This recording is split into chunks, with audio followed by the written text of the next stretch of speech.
If you struggle with anxiety, overthinking the past or the future, and being emotionally reactive to situations, then I have the perfect solution for you. It is called the "it is what it is" mentality, and it will change your life.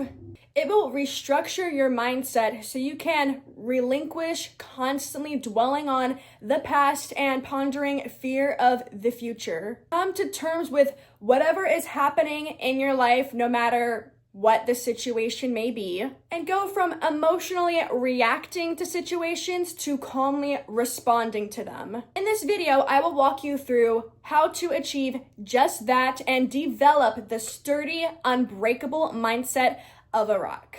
Hi sunshines, welcome back to my channel. My name is Avari and I am your spicy and savage Christian ENTJ internet bestie, here to help you become the happiest, hottest, holiest, healthiest, and highest version of yourself. So now that that's covered, without further ado, let's get into it. First things first. It is what it is pulls you out of your emotional state of thinking and drops you into a place of logic and rationality. It puts the situation in neutral, which allows you to think intelligently, find solutions, and move on with your life. Emotional thinking clouds your judgment. It's harder to make decisions and look at the facts when all that's being at the forefront of your mind is how you feel about that situation, not what is logical. You are more likely to miss key details that could potentially sway you the other way because you are so set on wherever your heart is leading you that it is causing you to believe in those fallacies and discrepancies. It is like you are unintentionally tuning out everything that does not align with what you feel just to have that confirmation bias proving all of your beliefs to be true. It is what it is drops you back into reality because your feelings are not facts. They're just your heart's perception of your emotions. They're not real.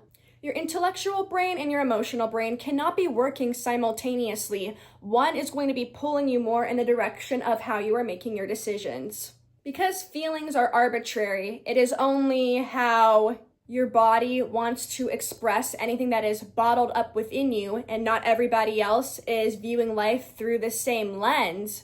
You are more likely to be pulled into a la-la land that isn't accurate and isn't based on the present moment. For example, if someone that I've been messaging with, whether it's a friend, partner, etc., doesn't write me back for a couple days, the emotional response that my brain will automatically want to jump into is spiraling into overthinking, and that this person doesn't like me, finds me annoying, thinks I'm clingy, thinks I'm too much, etc.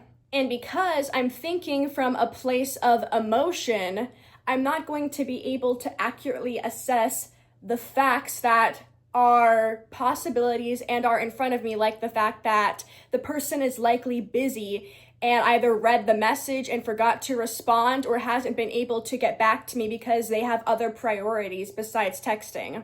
It is what it is allows you to recover abruptly to the situation because you are immediately snapping yourself out of this illogical thinking and dropping yourself back into reality. You are grounding yourself and you are moving on rapidly from the situation and preventing yourself from going down this negative spiraling stream. Shakespeare famously said, "Nothing is good or bad, it is. Thinking makes it so," or something like that.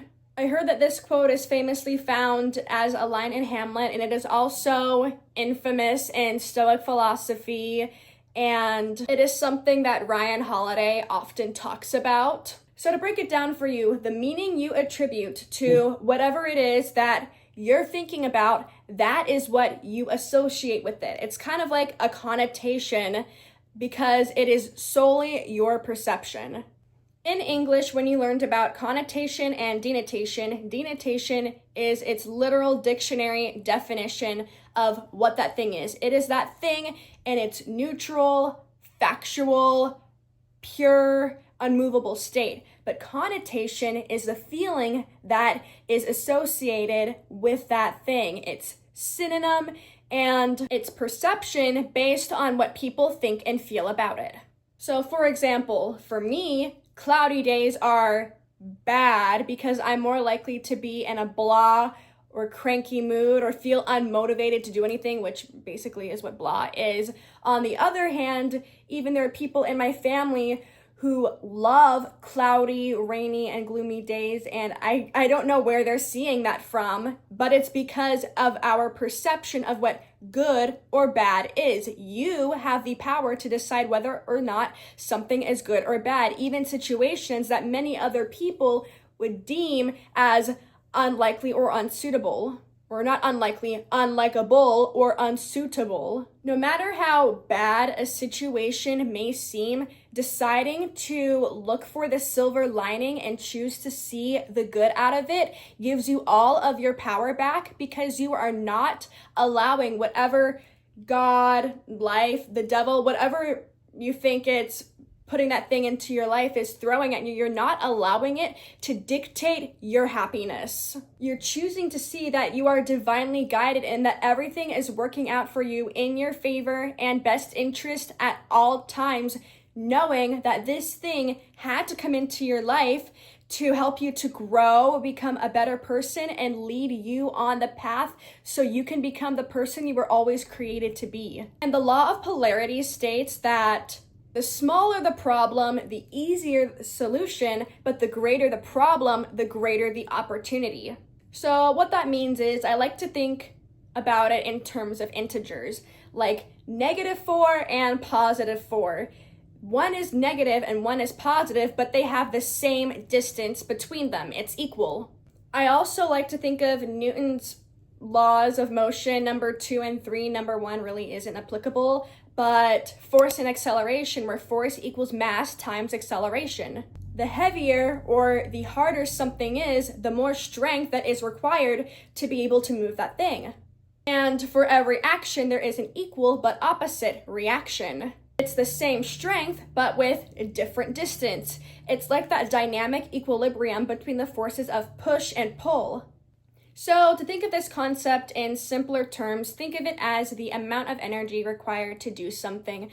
When you have a small problem, it requires less effort and energy to either think of a solution or practically, tactically gather resources to meet that solution. However, when you have something that is a real doozy, a challenge, a toughie for you to grip, yes, it requires more energy and effort from your part, but it also has a higher risk and success rate for you to do something that blows your mind away and allows you to quantum leap farther than you would have been able to if you were only met with a smaller challenge. It's like that saying, more risk equals more reward. That's so true, because how do you know how far you can go without giving yourself the opportunity to launch that far? You also miss 100% of the shots you never take, and you can't hit the ball if you don't swing your bat. So you might as well have the opportunity to give it the biggest whack in your entire life that you ever could. I hope this is making sense. I bet all your sensors are sitting there like, what is she talking about? And that's why I'm an ENTJ, because I speak conceptually and think that way too, of course. Now back to a more concrete place of thinking. It is what it is prevents you from trying to take control of things, situations, and circumstances that are outside of your control, thus saving you an abundance of time. It is what it is has the same kind of mental ease as Mel Robbins' The Let Them theory does, because you are relinquishing control and throwing it back out there into the hands of God or just in the world in general. It is what it is makes you such a dangerous person to try to mess with, because you do not allow external circumstances to mess up and rob you of your inner peace. You don't have the capacity for giving Fs, you know which word I'm talking about, and you are one of the most resilient people to exist, because there is nothing that you can't bounce back from, become stronger, and not let it take a mental toll on you. When you are at peace with whatever situation is happening because you have released control back to the creator, nothing And no one that anybody says or does will ever have the ability to break you or stop you. And speaking of acquiescence, amor fati, which translates in Latin to love your fate, is a Stoic philosophy concept that teaches you to fall in love with whatever is happening to you, or not, I shouldn't say that, whatever is happening in your life. No matter what tragic occurrence has happened in your life at some point, whether it's been a couple months, weeks, or I should have phrased it as weeks, months, or years down the road, at some point you accepted the situation for what it is, came to terms with it, and then moved on with your life. So if you know that you're going to get to that place eventually, why not do that now? Rather than getting yourself wrapped up and caught up in this emotional turmoil, why not meet it with acquiescence and save yourself the emotional stress and struggle that you would have put yourself through for God knows how long otherwise? Accept the outcome either way, because everything is always working out for you in your favor and in your best interest. As I said earlier, everything has its way of working itself out so divinely and beautifully that you couldn't have orchestrated yourself if you had got the outcome that you had originally hoped for. Maybe that thing you thought you wanted that appeared to be a blessing was actually poison disguised as medicine, and God didn't want you to undergo learning that lesson, so he saved the time and trouble of putting you through that by removing it from your life. You don't know what is going on behind the scenes. God hears conversations that you do not, and he knows what the end destination is going to look like. So by you making or not making down that decision or going down that path, you wouldn't have wasted that time having your GPS recalculate itself, because God is a good father and doesn't want you to waste your time going through that season. Divine redirection is divine protection. And you don't know what blessings and miracles God has in store that he is teeing up for you. What if, as a result of not getting that thing that you so badly wanted, it's because God is setting you up for something much bigger and better? And I'm sure you've seen that photo of a little girl, she's holding a teddy bear, and like, but Jesus, I love it. And then Jesus behind his back is holding an even much larger teddy bear, being like, give it to me, or you don't know what I have in store for you, or something like that. I can throw a photo up of it here too. And it's that concept is what I'm trying to articulate, and my mouth is getting ahead of my brain, and this always happens in all the videos I've made so far. The sooner you learn the art of acquiescence, the more peace your life is going to have, because nothing is going to be able to disturb it. Since you are so quickly recovering, you're not even reacting or responding, you're recovering from the matter at hand. So that way you have more time to focus on the things that truly matter to you, and you wouldn't have had that mental space to do so otherwise if you were too consumed by that situation. Focus on what is in your sphere of control and leave everything else up to God. So remember those, I don't know if it's called a Venn diagram, but it's two circles that are drawn like overlapping each other.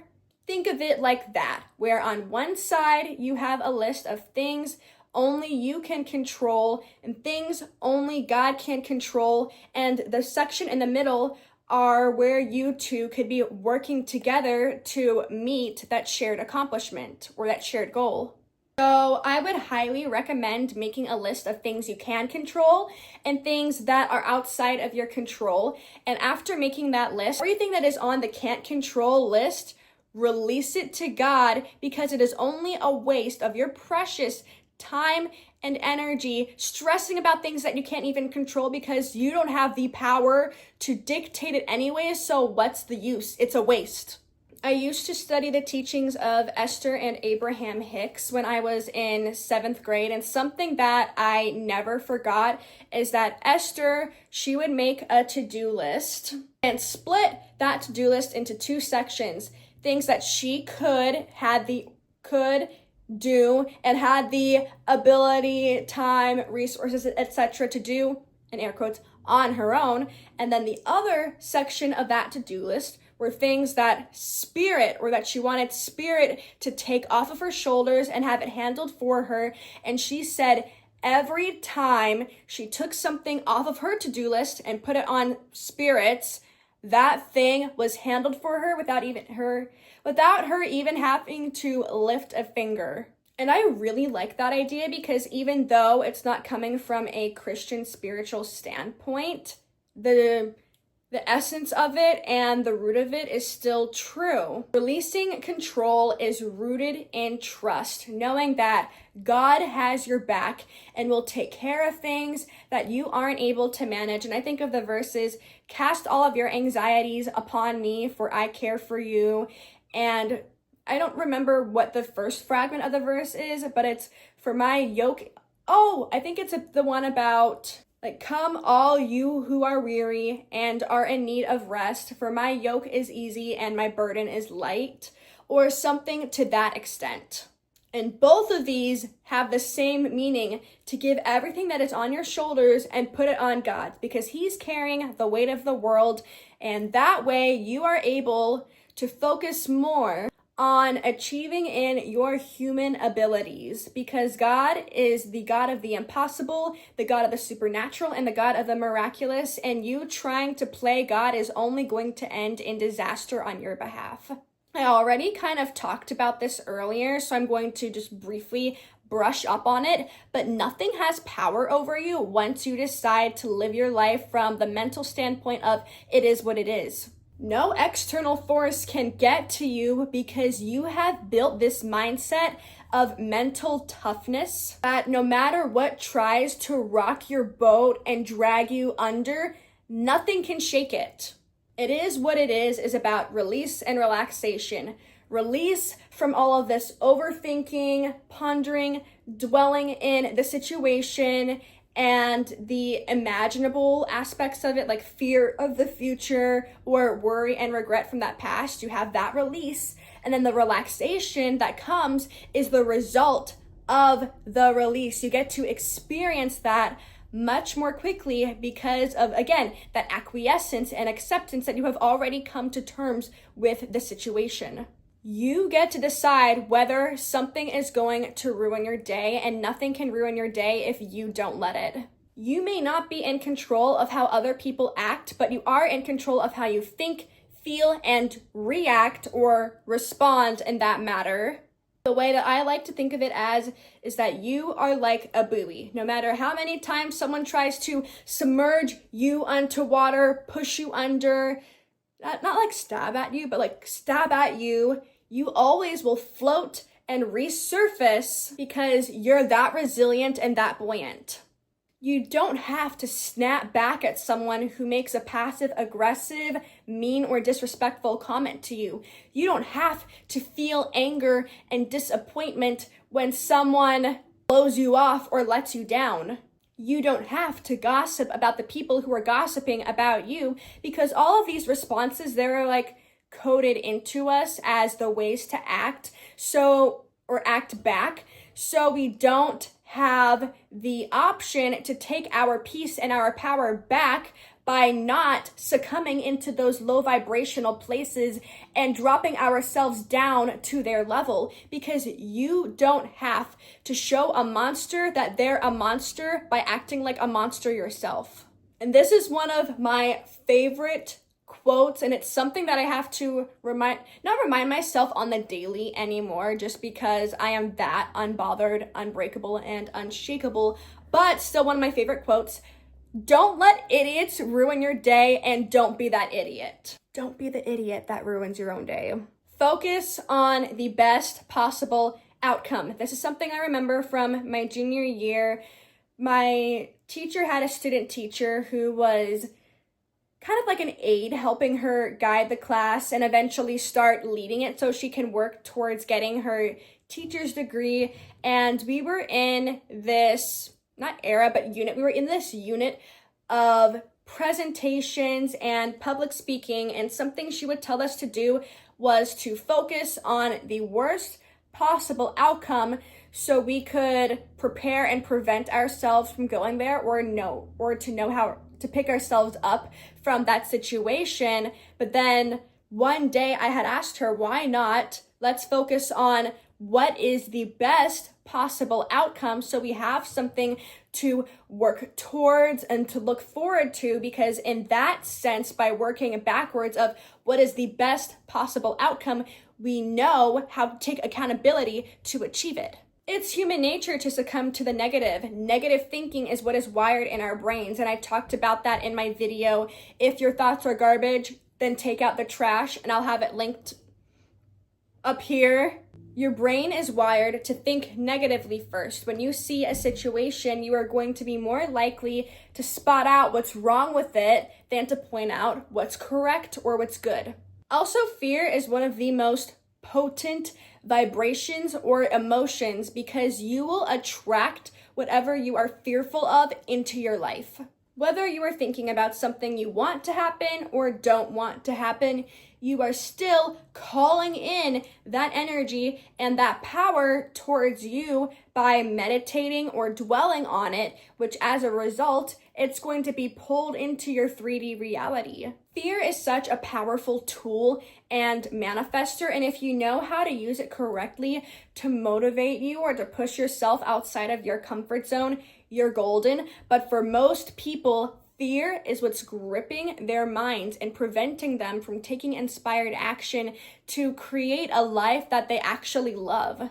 The energy you put or give out is the energy you receive in return. So think of it as a boomerang. Whatever you throw out, no matter how far you throw it, the boomerang always returns to sender. So if you were constantly thinking about things you're afraid of, talking about things you're afraid of, then eventually you'll start acting from that place of fear, and you will create a self-fulfilled prophecy because the very things that you are afraid of will be manifested into your life. For example, I remember when I was in 5th grade, I was on a bus ride home talking with my girl, or not my girl, but a girl who was assigned the same bus seat as me, and we happened to be in the same class and live in the same neighborhood.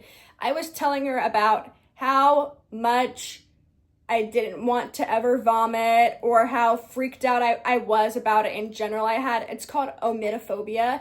And then I'm not kidding you, like a couple weeks later, I threw up for the first time since I was in 1st grade. I manifested it by talking about it because whenever when you say the name of something, that thing, it perks up its ears and then responds to you. If your name is Jessica and I kept talking about Jessica, eventually a Jessica is going to be turning around and being like, who, me? And then come towards your direction. It's the same way. So don't think worst case scenario, but don't be oblivious to only thinking in the positive, because by thinking in worst case scenario, or at least having that in the back or at the back burner of your mind, you can prevent yourself from allowing that thing to happen, or at least you will be prepared. So that way you can think of strategies and exit routes. So if that were to happen, you know how you will rebound from it. And that's what premeditatio or premeditatio, however you pronounce it, malorum is in Stoic philosophy. It's dwelling on the worst case scenario. And I do not want to take it to that extreme because that's too all-consuming negative. But I do like the point where the Stoics are coming from about being prepared in case that situation were to happen. Because otherwise, you would be panicking and unprepared. So to wrap up that segment, keep in mind what could go wrong, but also don't forget to acknowledge everything that could go right. Life is too short to focus on what went wrong. Learn your lesson and move on. Or I could even summarize that to life is too short, or life's too short. Dwelling on the past and reliving in the mistakes that you've made, it's not beneficial for you or for anybody else, because time machines aren't real. If they were, that'd be so cool. But time machines aren't real, so there's no way you can go back and rewrite your story. Yes, of course, you can think back to those mistakes you made and extract or extract the lessons that you've learned from them so you know how and not to make those mistakes again. But just sitting in it, sopping in it, and soaking it up, you are willingly choosing to be in a low vibrational state, and you can't attract your blessings, everything that is meant for you in the present and the future, if you are lingering in the negative or the negativity of the past. You can't be powerful in your presence if you're not powerful in the present. That's something that Liz said, chef's kiss. So if you're sitting in bed, or if this is something that you constantly do, if you're constantly wallowing in your sadness, in your pity, and in your misery, thinking about all of the things that you wish you could change, what the new narrative would look like, and everything that you would do differently, stop. Say, it is what it is to your past, because that way you are shutting that door and you are entering a new gateway for your future and present to create a better reality for yourself.